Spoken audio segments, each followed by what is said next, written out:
আজকে আমাদের সামনে দুজন গেস্ট আছেন, দুজন এক্সপেরিয়েন্সড এডুকেটর। সবাই বলতো বুটেক্স না, ঢাকা ইউনিভার্সিটি বুয়েট হইলে হয়তো বা আমি একটা চান্স দিতে পারবো। আর ভালো লাগলে একটা বিষয়ের পিছনে যদি অনেক দিন লেগে থাকা যায়, তো যে কোনো বিষয়ই হোক না কেন, আমার একটা বিশ্বাস যে আসলে এটা থেকে সফলতা পাওয়া সম্ভব। অর্গানিকই একমাত্র কেমিস্ট্রির জায়গা যেখানে একটা বিক্রিয়ার সাথে একটা বিক্রিয়া রিলেট করা যায় বা বুঝে পড়া যায়। অনেক টিচার আছেন যাদের টিচিং এক্সপেরিয়েন্স 30 বছর, তো তারা পড়াশোনা করেছেন 30 বছরের আগে। বর্তমান সিলেবাসের সাথে তাদের সম্পর্কটা অনেক কম।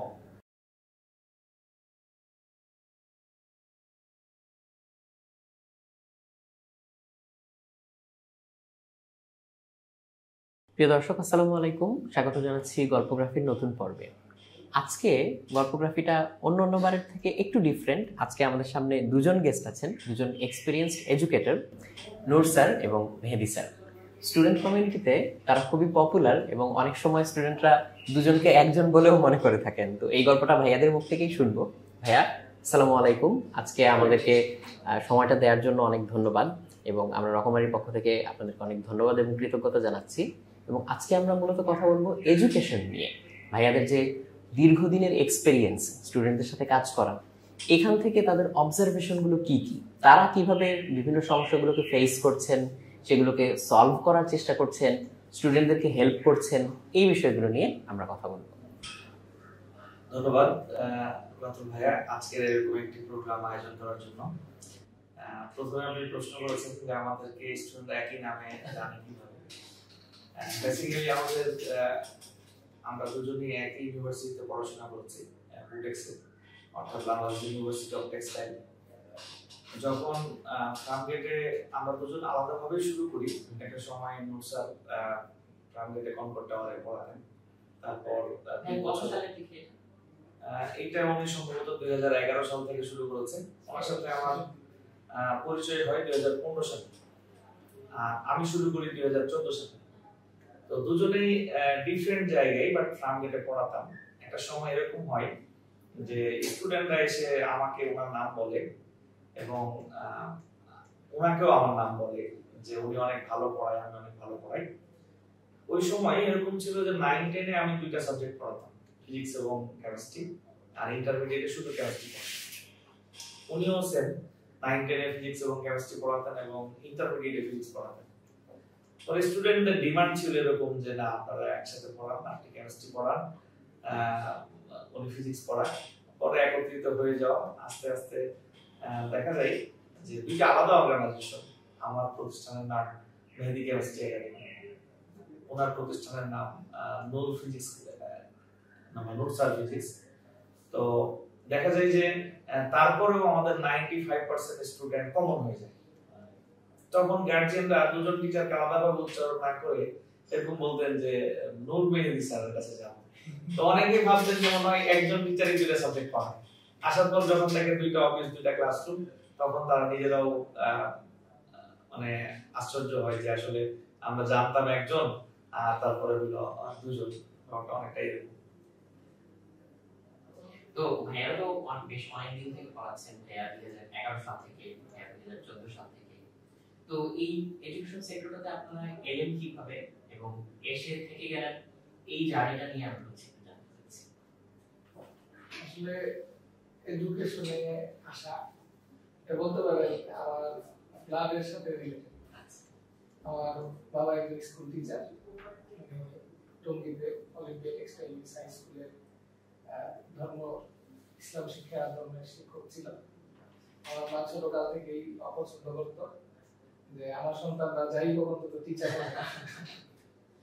কিন্তু ভাগ্যের নির্মম পরিহাস, আমি ক্লাস টিচার হিসেবেই আসলে এখন আছি। বলতে পারেন এটা পেশা বিটেক।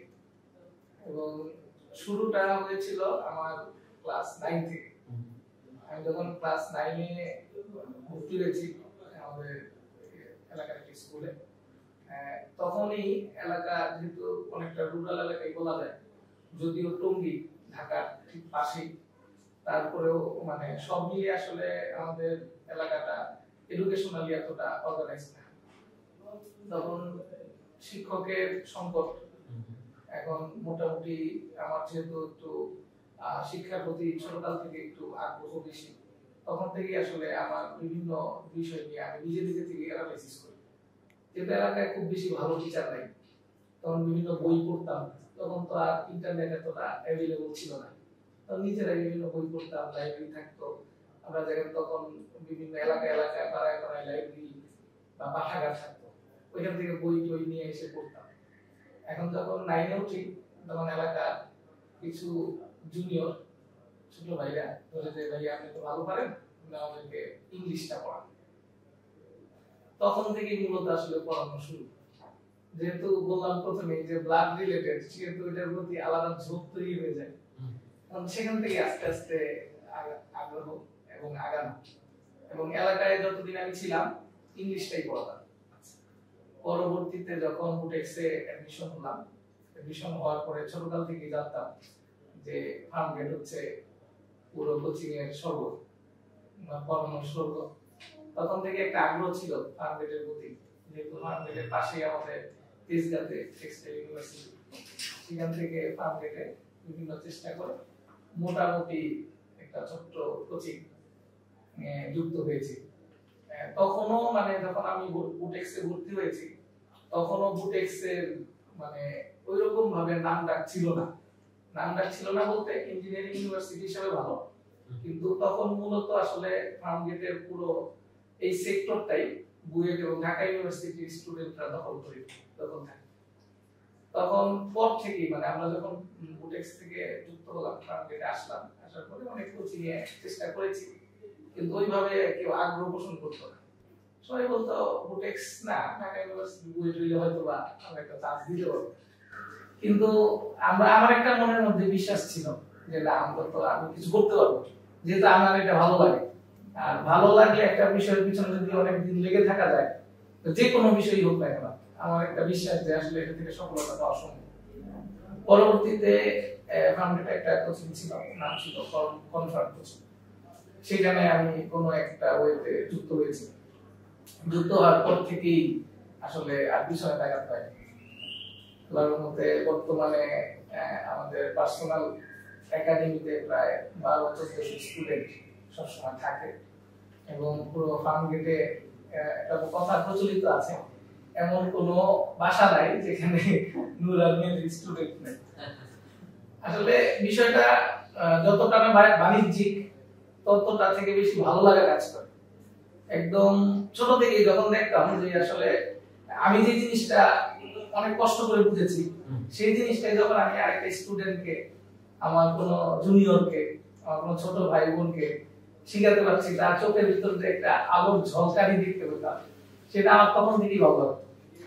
এবং পরবর্তীতে এই জিনিসটা যখন আরো অর্গানাইজড হিসেবে আমি অ্যাপ্লাই করা শুরু করলাম ফার্মগেটে আমার পার্সোনাল ব্যাচে, তখন দেখলাম এই বিষয়টা আরো আনন্দদায়ক। এবং সেখান থেকে আসলে একটা মানসিক স্থিতিতে আসলাম যে না, আসলে এটার সাথে রিলেটেড হলে আমি মনে হয় আমার যে কাঙ্ক্ষিত লক্ষ্য সেটা অ্যাচিভ করতে পারবো। পরবর্তীতে ইউনিভার্সিটিতে পাশ করার পরেও আমি একটা প্রাইভেট ইউনিভার্সিটিতে টিচার হিসেবে জয়েন করলাম, সোনালী ইউনিভার্সিটিতে। এবং পাশাপাশি যেহেতু একদম ছোটকাল থেকে অভ্যাস, সেহেতু এটা ত্যাগ করতে বললাম না। এবং এখন আল্লাহর রহমতে আমি একাডেমির সাথে যুক্ত আছি। এবং আমাদের বা আমার একটা পার্সোনাল পরিকল্পনা, যতদিন আল্লাহ, যেহেতু বলা হয় যে টিচিং দেওয়াটা সবচেয়ে কঠিন পেশা, এবং দীর্ঘদিন এই পেশার সাথে যুক্ত থাকলে নাকি পাগল হয়ে যায়। তারপরে আমার মনে একটা ইচ্ছা, পাগল না হওয়া পর্যন্ত এটা কন্টিনিউ করব। ভাই আপনি এই পাগলামির পেশায় তাহলে কি হবে? এটা দুইটা ফ্যাক্টর একসাথে কাজ করছে। আমি ইন্টারমিডিয়েটে রাজশাহী কলেজের স্টুডেন্ট ছিলাম। আপনি হয়তো জানেন যে রাজশাহী রিজিয়নে একটা ভালো কলেজ। তো ওইখানে আমি যখন ইন্টারমিডিয়েট সেকেন্ড ইয়ারে পড়ি, ফার্স্ট ইয়ারে পড়ার সময় আমি কেমিস্ট্রি অনেক ভয় পেতাম বা ভালো লাগতো না। এবং স্কুল লেভেলে আমি একজন টিচারের কাছে ফিজিক্স, কেমিস্ট্রি এবং ম্যাথ, দ্যাটস ওয়াই আমি এক্সট্রা অনেক বেসিক বা যেটা আমার প্রয়োজনীয় বেসিক তৈরির জন্য সেটা আমি পাইনি। কিন্তু ফাইনালি যেটা হয় যে আমি রেজাল্ট ভালো করি, যেগুলো হয়েছিল রেজাল্ট ভালো করা, সেগুলোতে রেজাল্ট ভালো করে আমি গ্রাম থেকে রাজশাহী কলেজে যখন ভর্তি হইলাম, তখন দেখা গেল ফার্স্ট ইয়ারে আমি অনেক স্ট্রাগল করা শুরু করলাম, যেহেতু রাজশাহীর বাইরে থেকে আসছি। এরপর সেকেন্ড ইয়ার আসতে গিয়ে আমি ভালো ভালো টিচারের সন্ধান পেয়ে আমি নিজেকে গুছিয়ে ফেললাম।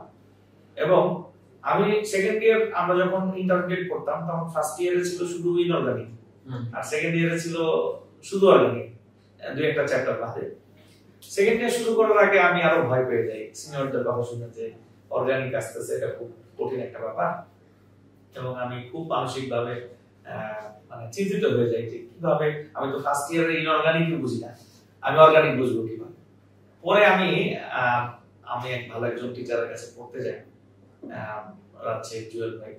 তো ওনার কাছে যাওয়ার পর আমার কাছে মনে হয় যে আমার অর্গানিক কেমিস্ট্রি খুব ভালো লাগছে, এবং অর্গানিকই একমাত্র কেমিস্ট্রির জায়গা যেখানে একটা বিক্রিয়ার সাথে একটা বিক্রিয়া রিলেট করা যায় বা বুঝে পড়া যায়। আর আমার ছোট থেকে একটা প্রবলেম ছিল যে আমি খুব বেশি মুখস্থ করতে পারতাম না। তো তখন আমার মনে হয় যে বাংলাদেশের একটা কত সংখ্যক হবে বলতে পারবো না, প্রায় 80 বা 70% স্টুডেন্ট যে অর্গানিকের প্রতি অনেক ভীতি এবং একটা খারাপ ধারণা আছে, আমি এটা নিয়ে কাজ করব, এটা একটা উপায় ছিল। আমি যখন বুটেক্সে ভর্তি হই তখন আমার মনে হয় যে আমার পড়ালেখার পাশাপাশি কিছু একটা করা উচিত, এবং যেটা সম্মানজনক হবে, এবং যেখান থেকে আসলে ইউনিভার্সিটি লেভেলে যারা ভর্তি হয় বুটেক্স, বুয়েট বা ঢাবি, তারা সবাই চিন্তা করে পড়ালেখার পাশাপাশি নিজের একটা খরচের যোগান দেওয়া। তো প্রথমে আমি বিভিন্ন ছোটখাটো কোচিং একাডেমিক ক্লাস নিতাম।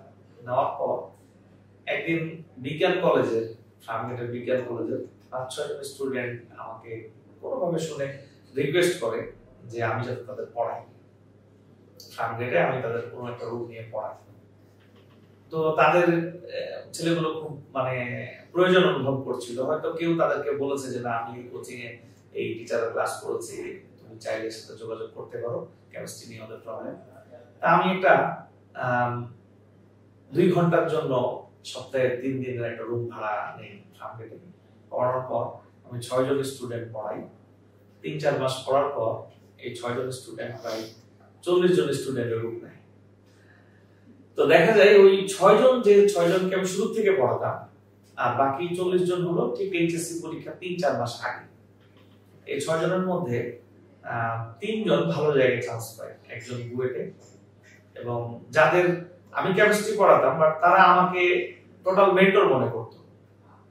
তো এই জায়গা থেকে আমি একটা কনফিডেন্স পাই, এবং আমি যখন সেকেন্ড ইয়ারে অর্গানিক পড়তাম তখন আমার নিজের কাছে মনে হতো যে আমি কেমিস্ট্রিটা অনেক ভালো বুঝি, এবং আমার যিনি টিচার উনি খুব জনপ্রিয়, অনেক স্টুডেন্ট পড়াতেন, উনি আমাকে ঠিক এভাবে মূল্যায়ন করতেন যে আমি অনেক ভালো কেমিস্ট্রি পারি, এরকম কথা আমি তার মুখ থেকে বহুবার শুনেছি। এবং ওই রিজিয়নে ওইখানে আমার স্টুডেন্ট, আমার সহপাঠী কমিউনিটিতে আমি যে টপার স্টুডেন্ট ছিলাম ব্যাপারটা এরকম না। রাজশাহী কলেজ তো এমনি ভালো কলেজ, তারপরেও আমার থেকে অনেক ভালো ভালো স্টুডেন্ট ওখানে ছিল, কিন্তু সবাই জানতো যে না এই ছেলেটা অল ওভার ভালো না হলো কেমিস্ট্রি ভালো। তো ফাইনালি তারপর থেকে মনে হলো যে আমার যেহেতু কেমিস্ট্রি নিয়েও কাজ করার ইচ্ছা, এবং আমি একটা আর্নিংও চাই, আবার আমি চাই মানুষের মধ্যে কেমিস্ট্রির যে ভীতি যেটা আপনি ফেস করছি, এবং এটা আমার মনে হয় আমার সাথে অনেকে একমত হবে যে আমার কাছে মনে হয় ব্যক্তিগতভাবে ইন্টারমিডিয়েট এর 3টা সাবজেক্ট কথা যদি চিন্তা করি, ম্যাথ, ফিজিক্স এবং কেমিস্ট্রি, আমি ব্যক্তিগতভাবে মনে করি ম্যাথ এবং ফিজিক্স অনেক কঠিন, তার থেকে কেমিস্ট্রি অনেক সহজ। কিন্তু আপনি যদি একটা ডাটা অ্যানালাইসিস করেন দেখবেন যে চিত্রটা উল্টা। 70% স্টুডেন্টেরই অপছন্দের জায়গাটা হচ্ছে কেমিস্ট্রি। কেন? কারণ একদম তারা ডে 1 থেকে যখন পড়ালেখা শুরু করছে তখন থেকে তারা ম্যাথ করছে, ম্যাথের বেসিকটা ফিজিক্সে কিছুটা অ্যাপ্লাই করতে পারছে, যারা রিলেট করতে পারছে তারা একটা সময় কিন্তু কঠিন মনে হলেও পড়াটাকে এনজয় করতেছে। কিন্তু কেমিস্ট্রির ক্ষেত্রে কি হয় যে ও মনে করে এই বিক্রিয়াটা আমার মুখস্থই করতে হবে। ইভেন আমি আরেকটা জিনিস দেখি, আপনি আমার সাথে একমত হবেন কিনা, আমি এখন পর্যন্ত একটা বাচ্চা যখন ক্লাস 8 থেকে 9 এ উঠে বা এসএসসি থেকে ইন্টারে উঠে, আমি এখন পর্যন্ত 1% স্টুডেন্ট পেয়েছি কিনা সন্দেহ আছে যে ইনঅর্গানিকের যে যৌগগুলো আছে সে বা যৌগমূলকগুলো আছে এগুলো সে মুখস্থ না করে বোঝে। এবং কখনো একটা স্টুডেন্ট ভাবে না যে একটা যৌগের নাম কেন সোডিয়াম ক্লোরাইড। অর্গানিকের তো ভীতি আছেই, ইনঅর্গানিকের কোনো যৌগই তারা কখনো বুঝে পড়ে না। যেমন আমরা অনেক ক্লু দেখি যে একটা যৌগের অ্যাসিডের লাস্টে যখন ইক থাকবে তখন এটা যৌগমূলক যখন হবে তখন এটা এড হয়ে যাবে। এটা জানলে সে দেখা গেল 100 ইনঅর্গানিকের যৌগ সলভ করতে পারে। বাট এই ব্যাপারটা কাউকেই কেউ দেখি না যে ও শিখে আসছে। ক্লাস ইন্টারমিডিয়েট ও একটা যৌগমূলকের চার্ট আছে, এই চার্টটা সে তো তখন মতো মুখস্থ করে এসে যখন সে পড়াশোনা করে তখন দেখা যায় একটা যৌগ ওইটা কমন পেলে সে ভালো করছে। এবং আমি বহু স্টুডেন্ট দেখেছি যারা কোনো কারণে এসএসসি লেভেল আমার কাছে পড়ে না, তাদেরকে বই থেকে আমি আটকাতে পারি না। আমি যেহেতু ফার্মগেটে পড়াই, ওখানে নিয়ারেস্ট অনেক ভালো স্কুল কলেজ আছে, দেখা যায় যে ফার্মগেট থেকে প্রত্যেক বছর ঢাকা বোর্ডে 1 থেকে 10-এর মধ্যে আমাদের 2-1 স্টুডেন্ট থাকতেছে বা বাইরের স্টুডেন্ট গুলো থাকতেছে। বা ফার্মগেটে যখন হলি ক্রসে ঢাকার বাইরে থেকে স্টুডেন্ট আসে তখন কোনো না কোনো জেলা বা বোর্ডের ফার্স্ট তারা আবার আমাদের কাছে এসে পড়ছে। এবং এরা এই লেভেলের স্টুডেন্ট যাদেরকে যদি আমরা কোনো বই রিলেটেড প্রশ্ন করি কখনো আটকাতে পারি না। কিন্তু যখন আমি বলি যে ঠিক আছে তুমি আমাকে বলো যে এই যৌগটা পড়ছো, আমি বললাম যে ঠিক আছে তুমি অক্সালিক অ্যাসিড পড়ছো, তাহলে তুমি সাইট্রিক অ্যাসিড আমাকে বোঝাও। তো অক্সালিক অ্যাসিড পড়লে অক্সালিক অ্যাসিড পারে, সাইট্রিক অ্যাসিড বোঝালে তখন অক্সালিক অ্যাসিড থেকে অক্সালেট হয়, সাইট্রিক অ্যাসিড থেকে সাইট্রেট হয়। বেসিক যে ব্যাপার যেগুলো একদমই মিনিমাম একটা স্টুডেন্ট জানা উচিত। আমার কাছে মনে হয় যে বাংলাদেশের কেমিস্ট্রি স্কুল লেভেল থেকে যদি চিন্তা করে যেভাবে পড়ানো হয়, এই পড়ানোর স্টাইল একটা মানে পরিবর্তন আনা দরকার। এবং আমি এই কাজটা করতে অনেক মানে এনজয় করি। এবং আমার পড়ানোটাতে এরকম একটা চিন্তা করি যে আমি যখন ইনঅর্গানিক পড়াই তখন ইনঅর্গানিকের বেসিক পড়াই, তারপর স্টুডেন্টের মধ্যে একটা কনফিডেন্স ডেভেলপ করি, তারপর বাকিটুকু আমি তাকে তার মতো ড্রাইভ করতে দিই। অর্গানিক ইউসে আমি 2014 সাল থেকে এই কাজটা করার পর আজ পর্যন্ত আমি এটা এনজয় করছি। এই তো এইভাবেই আসলে আমার টিচিং এ আসা, এবং আমি চাই যে সব স্টুডেন্ট কেমিস্ট্রি বুঝে পড়ুক। এই পরিবর্তনের প্রত্যয় নিয়ে আমি আসলে কাজ করছি। শুরুতে আমার বেসিক নিড ছিল, বাট এইটা আমি পড়ানোটা 1 বছরের মধ্যেই ফুলফিল করি। যখন আমার বেসিক নিড ফুলফিল হয়ে যায় তখন আমি আর কখনোই ফিনান্সিয়াল ব্যাপারটা নিয়ে পড়ানো শুরু করি নাই। এখন আমার চিন্তা হচ্ছে যে অন্ত বেসিক নিড ফুলফিল অনেক আগে হয়ে গেছে, এখন কেমিস্ট্রি শিক্ষা একটা পরিবর্তন আনা দরকার। যেমন অনেকেই আরেকটা কথা বলে যে notes are very service chemistry পড়ায় সঙ্গে একটা ম্যাথের কেউ হলে একটা কম্বাইন্ড কোচিং হয়ে যায়, কিন্তু আমরা কখনোই পরিকল্পনা করিনি। কারণ আমরা চাচ্ছি যে একটা স্পেশাল ক্যাটাগরিতে কিছু স্টুডেন্ট তৈরি করতে, এবং এটা স্পেশালিস্ট একটা অর্গানাইজেশন হবে। যতদিন ভালো লাগে ততদিন। যদি আমরা আলটিমেট বাণিজ্যিক চিন্তা করতাম, জাস্ট আমাদের সাথে একজন ম্যাথকে নিয়ে কিন্তু আমরা একটা বড় কোচিং ফর্ম করতে পারতাম, বাট ফাইনালি আমরা এটা করি নাই। জানি না স্টুডেন্টরা কিভাবে নাই, কিন্তু যদি এইরকম একটা প্ল্যান থাকতো যে আমরা এটা একটা বিজনেসই করতে দিব, আমাদের কথা হচ্ছে যতদিন পর্যন্ত আমাদের পড়াইতে ভালো লাগবে ততদিন পর্যন্ত আমরা এইভাবেই থাকবো। যখন মনে হবে আর ভালো লাগছে না তখন হয়তো আমাদের একটা রুজি রুটির ব্যবস্থা করে আমরা হয়তো পড়ানোটা বাদ দিয়ে তখন আলাদা চিন্তা করা যেতে পারে। আমাদের সম্পর্কে একটা ছোট্ট ইন্টারেস্টিং ফ্যাক্ট আপনাকে বলি, যেটা আসলে না বললে আমাদের দুজনকে ডিসক্রাইব করা কঠিন হয়ে যাচ্ছে। বর্তমান যুগ হচ্ছে স্পেশালাইজেশনের যুগ, এবং আমরা যখন ফার্মগেটে একসাথে শুরু করি তখন কোচিং বা কম্বাইনলি কিছু করা, মানে কোচিং বলতেই সবাই বুঝতো যে সব সাবজেক্ট একসাথে পড়ানো হয় একটা ছাদের নিচে, যেখানে স্কুলের বাইরে বা স্কুলের সাপোর্টিং হিসেবে এক ছাদের নিচে সব টপিক পড়িয়ে দেওয়া।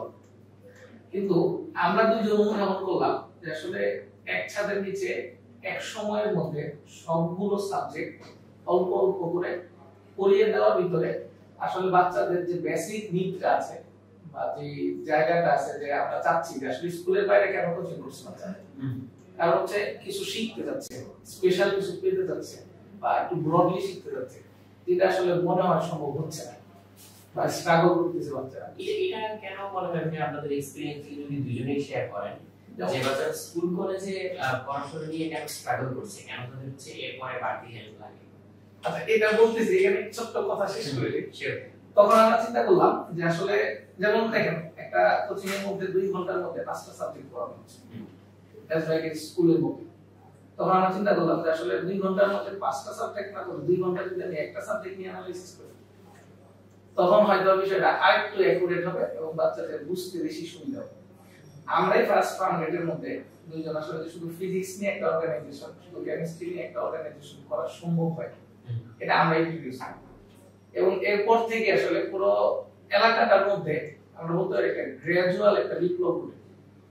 এবং আমরা একটা হলফ করেই বলতে পারি যে আমরা যে 12 থেকে 15,000 স্টুডেন্ট এখন পর্যন্ত বিদায় দিয়েছি, তাদের মধ্যে একটা কালচার ডেভেলপ হয়েছে এবং তারা ফিজিক্স কেমিস্ট্রিকে বুঝেও করছে এবং তারা যেখানেই আছে। যেমন আমার পার্সোনাল একটা স্টুডেন্ট বইটা টিচার, এবং আমাদের পুরো বাংলাদেশের মধ্যে এমন কোনো ইউনিভার্সিটি নেই যেখানে আমাদের একটা স্টুডেন্ট খুঁজে পাওয়া যাবে না, এবং যেখানেই আছে তারা অন্তত ফিজিক্স কেমিস্ট্রিটাকে এনজয় করছে। এটা আমরাই ফার্মেটের প্রথম শুরু করি এবং এই ক্ষেত্রে আমরা একটা মেন্টাল স্যাটিসফ্যাকশনও পাই যে না আসলে আমরা যে কাজটা করতেছি সেই কাজটা দিয়ে আমরা কারো না কারো কিছু না কিছু উপকার করতে পারছি।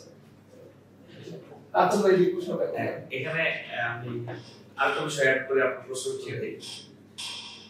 আসলে আমাদের অভিভাবক মহলে বা আমাদের সবার একটা চিন্তা থাকে যে একটা স্টুডেন্ট ভালো ইউনিভার্সিটি বা মেডিকেল কলেজে ভর্তি হবে, তারপরে তো আলটিমেট সে নিজের পড়াটাকে বা নিজেকে আরো এক্সটেন্ড করতে হবে।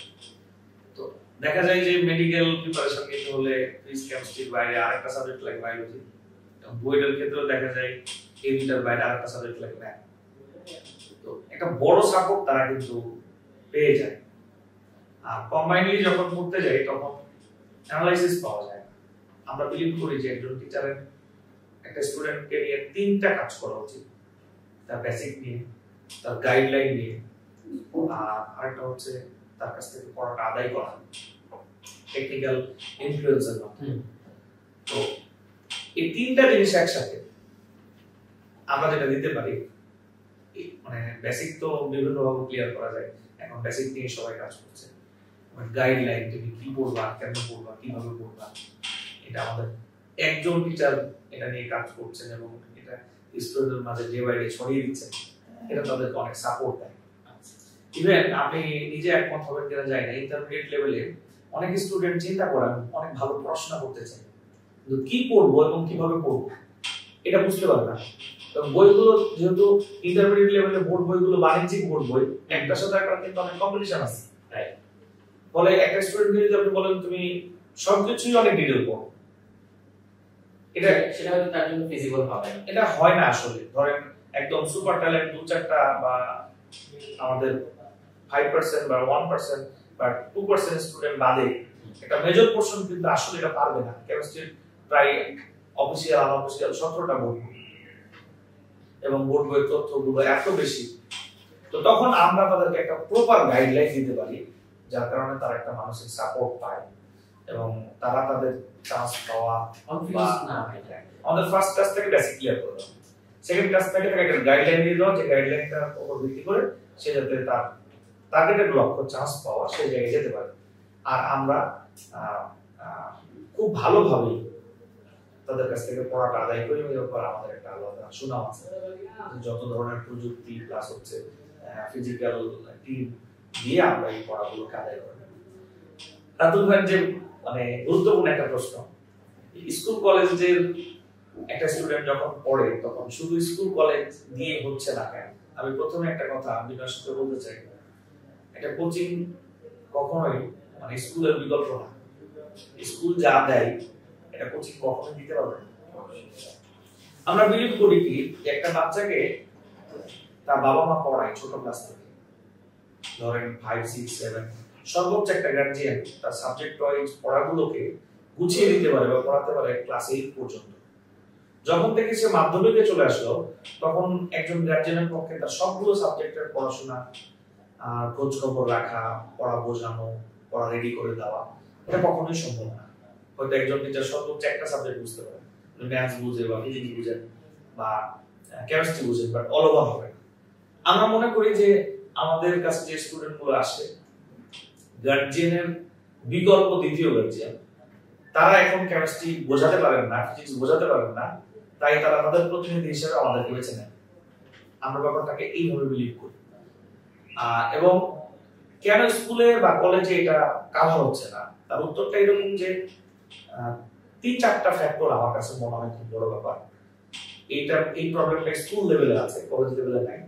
স্কুল লেভেলে সাবজেক্ট ওয়াইজ আলাদা টিচার নিয়োগ করা হয় না আমার জানা মতে।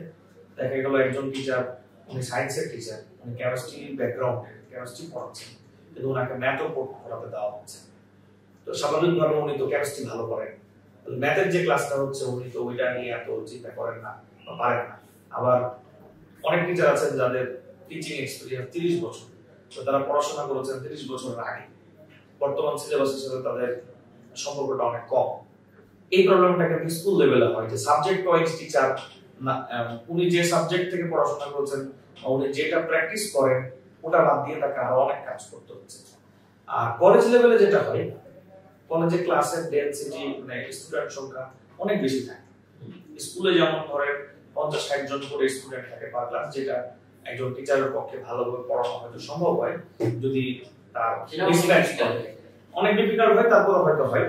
কিন্তু কলেজ লেভেলে দেখা গেল ভালো ভালো কলেজগুলোতে ক্লাসরুমে 150 জনের মতো স্টুডেন্ট। হ্যাঁ, আমরাও নিজেরাও হয়তো অনেক সময় 80 জন বা 100 জনের ক্লাস নেই, কিন্তু আমরা যখন এই ক্লাসগুলো নেই তখন আমরা ওই ধরনের প্রযুক্তি ডেভেলপ করি, আমাদের সাউন্ড সিস্টেম, আমাদের আরো আনুষঙ্গিক আধুনিক কিছু ডিভাইস ব্যবহার করি। এই কথাই ইফেক্টিভ হয়, কিন্তু ক্লাসরুমে যখন 150 জন স্টুডেন্ট আছে কলেজের, তখন ওইটা ইফেক্টিভ হয় না। দ্বিতীয় কথা হচ্ছে টাইম অনেক কম।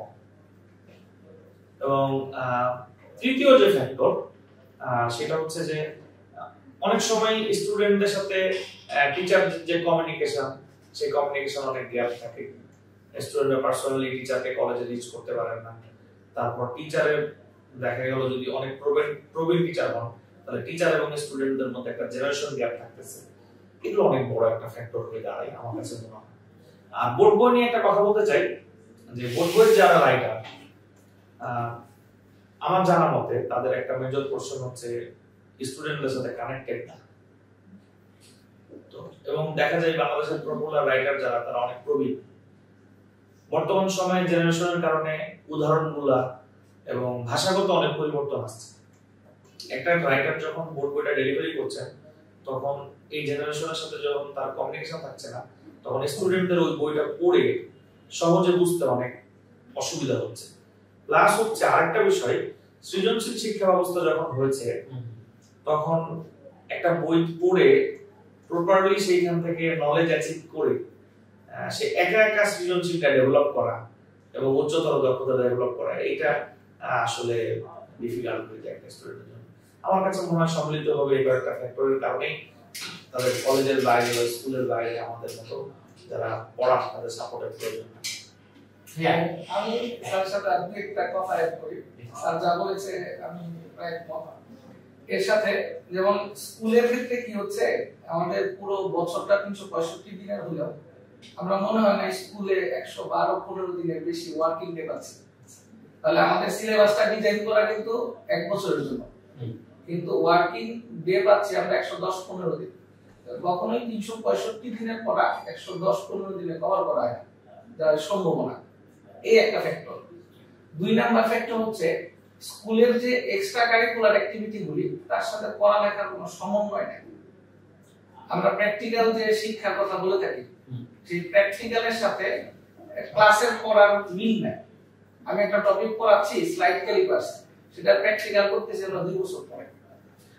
যদি পড়া এবং প্র্যাকটিক্যাল এই দুটো যদি একসাথে করে দেওয়া হয়, ঠিক আছে, তাইলে তখন দেখা যাবে যে আসলে বাচ্চারা বুঝতেছে, প্র্যাকটিক্যালি শিখতেছে। কিন্তু আসলে আমাদের ওই যে এই কেমিস্ট্রি টিচার দিয়ে আমরা ম্যাথ নিচ্ছি, তাহলে আসলে প্র্যাকটিক্যালটা কিভাবে করা? প্লাস কলেজের ক্ষেত্রে যে জিনিসটা মহামারী আকারে হচ্ছে, সেটা হচ্ছে কলেজের সিলেবাস সরকার থেকে প্রণীত, কিন্তু কিভাবে পড়াবে এটার নির্দেশনা কলেজের মধ্যে অ্যাকুরেটলি দেওয়া নেই। দেখা গেছে এক কলেজে ফার্স্ট পেপার সেকেন্ড পেপার একসাথে শুরু করতেছে, আরেক কলেজে শুধু ফার্স্ট পেপার পড়াচ্ছে, আবার আরেক কলেজে ফার্স্ট পেপার পড়াবে না সেকেন্ড পেপার পড়াবে, কোনো কিছু বলতেছে না, কোনো ক্লাস হচ্ছে না, শুধু সিলেবাস দিয়ে পরীক্ষা নিয়ে নিচ্ছে। আসলে শিক্ষা ব্যবস্থাটাই আসলে এরকম যে আসলে বাচ্চারা চাইলেও কিন্তু ওই ক্লাস থেকে আউটপুটটা বের করতে পারতেছে না। আবার দেখা গেছে যে একটা কলেজে প্রায় ফিজিক্সের 3টা টিচার ক্লাস নিতেছে। একজন টিচার ভেক্টর শুরু করেছে, আরেকজন স্থির তড়িৎ শুরু করছে, আরেকজন দেখা গেছে নিউটনিয়ান বলবিদ্যা শুরু করছে, আবার ম্যাথের মধ্যে দেখা গেছে এই ক্যালকুলাস যেটা আমাদের প্রয়োজন ফিজিক্সের ক্ষেত্রে, সেটা ম্যাথের আগে আমরা ফিজিক্সে অ্যাপ্লাই করে দিচ্ছি। তাহলে ও তো বেসিকটাই শিখতে পারতেছে না, কিন্তু আসলে অ্যাপ্লিকেশন দেখে ফেলতেছে।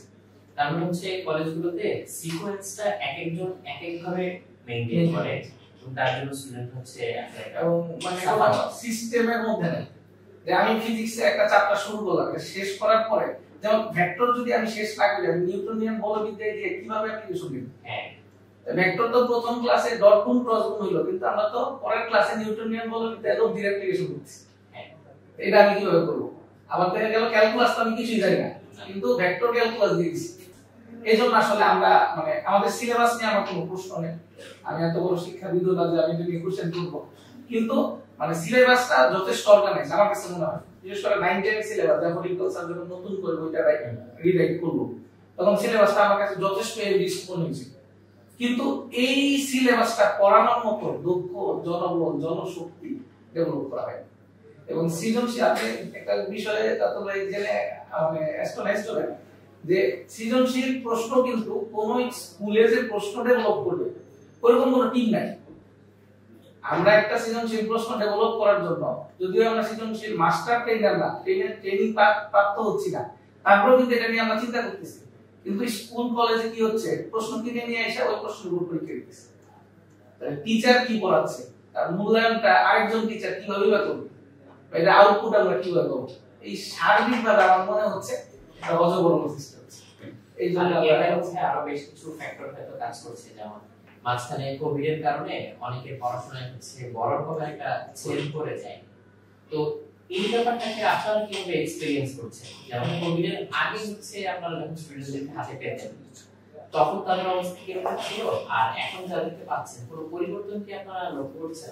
এটা একটা মানসিক পরিবর্তন কারোর মধ্যে ব্যাপকভাবে হচ্ছে, কারোর মধ্যে খুব সামান্য।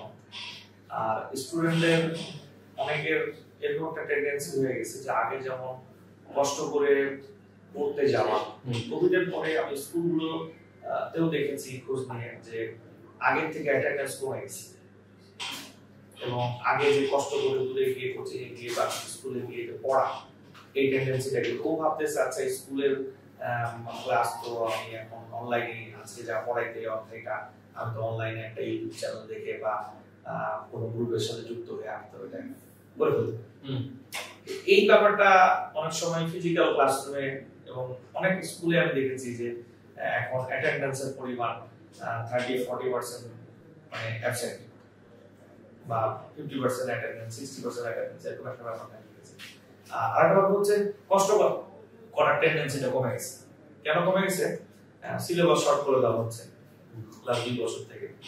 এবার যারা ইন্টারমিডিয়েট দিবে 23 সালে তাদের নিয়ে একটা বড় প্রবলেম, তাদের গত মাসে ইয়ার চেঞ্জ হলো, বাট বোর্ড থেকে নির্দেশনা এরকম যে মে মাসে এইচএসসি পরীক্ষা, সেকেন্ড ইয়ারের তাদের টেস্ট পরীক্ষার মাঝখানে তাদের 7 থেকে 8 মাস সময় পাওয়া উচিত ছিল, কিন্তু এখন ইয়ার চেঞ্জ থেকে বোর্ড পরীক্ষার মধ্যে দূরত্ব 8 মাসের কম, 7 মাসের কম। আচ্ছা, এটা তো না হয় আমরা বলতে পারি যে সিলেবাস শর্ট করে দেওয়া হচ্ছে, কিন্তু কলেজগুলো কিন্তু এই নির্দেশনা অনেক আগে পায় না। তারা ফার্স্ট ইয়ারে শুধু ফার্স্ট ইয়ারে সমপরিমাণ পড়িয়েছেন। এখন দেখা যাচ্ছে আপনার টেস্ট পরীক্ষা হলো, ইয়ার চেঞ্জ পরীক্ষা হলো অক্টোবরে, তারা বলছে জানুয়ারিতে প্রি টেস্ট হবে, মার্চে টেস্ট হবে।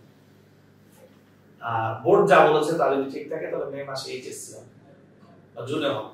তাহলে এই যে স্টুডেন্টদের এটাও যদি হতো এবং সেটা যদি অনেক আগেই পরিকল্পনা করে দিয়ে দেওয়া হতো, এতে করে স্টুডেন্টরা তাদের স্বাভাবিক পড়াশোনার উপর একটা অনেক ইফেক্ট পড়তেছে এবং চাপ পড়তেছে। একটা পরিকল্পনা বিহীন পাবে আমাদের বোর্ড এক্সাম হচ্ছে আফটার কোভিড, যার কারণে দেখা গেল যে স্টুডেন্টদের মধ্যে পড়াশোনার যে প্রয়োজন, যতটুকু প্রয়োজন ততটুকু তারা পড়াশোনা করতে পারছে, বা আগে যা শিখতো তার থেকে কম শিখতেছে।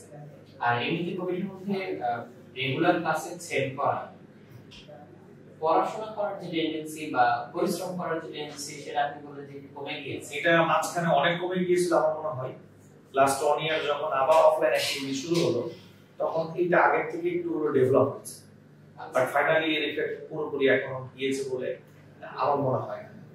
করোনার আগের যে অবস্থা, বাচ্চাদের মধ্যে পড়ালেখার যে আগ্রহ এবং ওরাই পড়ালেখা করার পরে ফিজিক্যালি পড়ালেখা করার পরে আমার পাস করতে হবে এবং পাস করতে পারবো, এই টেন্ডেন্সিটা বাচ্চাদের মধ্যে এরকম আনুপাতিক হারে কমে গেছে যে বেশিরভাগ বাচ্চাই মনে করছে যে আমাদের স্কুল বা কলেজ যাওয়ার প্রয়োজন নেই।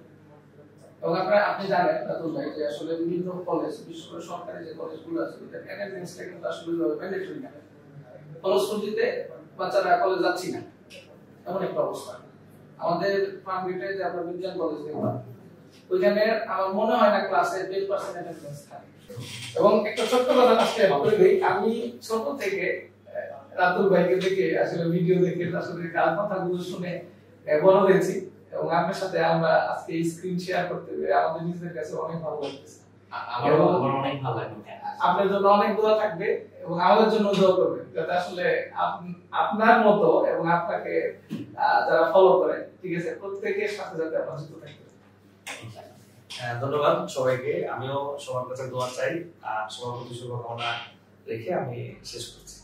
প্রিয় দর্শক, আপনাদের কাছ থেকেও আজকে আমরা বিদায় নিয়ে নিচ্ছি। ইনশাআল্লাহ আবার দেখা হবে গল্পগ্রাফির নতুন কোনো পর্বে। আসসালামু আলাইকুম।